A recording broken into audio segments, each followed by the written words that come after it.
இன்றைக்கி நம்ம என்ன பண்ண போகிறோம் பார்த்திங்கன்னா, இந்த ஆக்சுவலாக நம்ம வண்டிக்கு இந்த மாஸ்டர் சிலிண்டர் வாங்கி கிட்டத்தட்ட ஒரு 2 மாதம் இல்லை, 1 மாதம் 1.5 மாதம் இருக்கும்.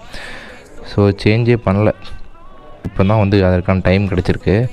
ஸோ ஃபஸ்ட்டு வந்து ஆயிலை வந்து எடுத்துக்கணும். இந்த ஊசி வந்து எங்கேயுமே கொடுக்க மாட்டாங்க. நான் கஷ்டப்பட்டு வாங்கிட்டு வந்தேன். எதுக்குன்னு கேட்டேன் மெடிக்கல் ஷாப்பில். வண்டிக்கு பிரேக் ஆயில் மாற்றணுன்னே ஒரு மாதிரி மேலே இங்கேயும் பார்த்தான். சரி ஓகே அப்படின்னு கொடுத்துட்டாங்க. சரி ஆல்ரெடி இதை நான் கழட்டி தான் வச்சுருந்தேன். வண்டி பெயிண்ட்டு முக்கியம். இதை வந்து இப்படி தரையில் வச்சுட்டு இப்படி இப்படி இப்படி போட்டுக்கலாம். எல்லாமே ஃபேடாயிரும்.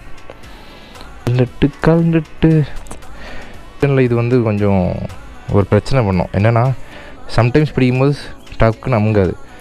அதே இது நீங்கள் ஒரு பைட்டு வேகம் சடன் பிரேக் பிடிச்சிட்டு விட்டிங்க அப்படின்னா நல்லா ஷார்ப்பாக பிடிக்க ஆரம்பிச்சிடும். அது ஒரு டெக்னிக் வச்சுருக்காங்க. எதுக்குடா அந்த டெக்னிக் வச்சுருக்கீங்க தேவையில்லாமல் இருக்கிற பிரச்சனையில். இதை வந்து சிரஞ்சில் நம்ம எடுத்துக்கலாம். என்னடா அப்படி பார்க்குறீங்க?